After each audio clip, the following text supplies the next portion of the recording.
Let's talk about some of the pitfalls of integrating yourself and things you could do in becoming a medically integrated practice or more of a multidiscipline practice. So the first one I want to address is something that hit home to us in Tennessee. When I never lived in Tennessee, but I've had practices in Tennessee. When I first went to Tennessee, I noticed there was a lot of pain management clinics. And pain management clinics that were there, their purpose or their business plan was to get a patient addicted to opioids. Yes, that's true.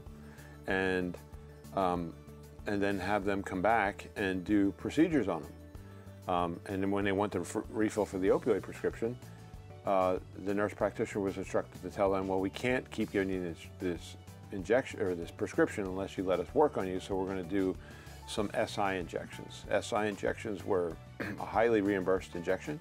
They were easy to do, and they would do these a lot on patients, so they could bill for the SI injection, but they also had the patient coming back to get the opioid prescription.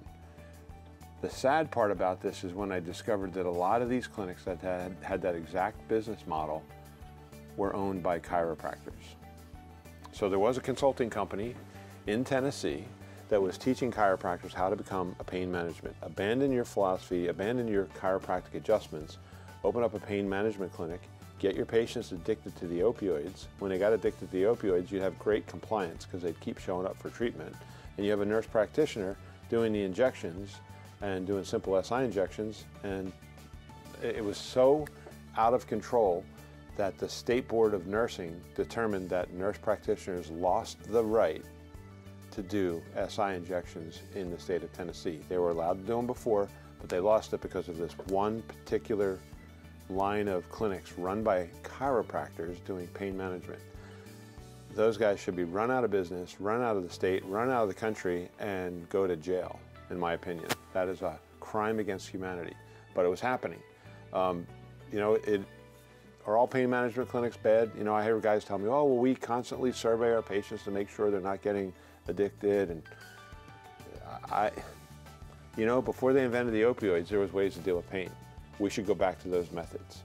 Having these super strong drugs that turn people into drug addicts is not a good thing. We learned from one of the surrogates from the White House on the opioid crisis, who spoke at our convention.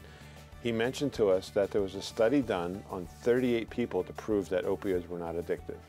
Well, nobody does a study on 38 people. It was probably, in my opinion, 1,000 people, and they DNA tested them all before they did the study and ruled out all the ones that would have an opioid addiction and had 38 left who wouldn't, and that's who they did the study on. That is how reality is. That is how a lot of times pharmaceutical companies do their, quote, double-blind university-backed studies. Their evidence-based practice is a lot of smoke and mirrors. So don't get caught up in that trap. And if you do, don't call yourself a chiropractor. Give up your license if you're going to do that, because that is totally against what we believe in.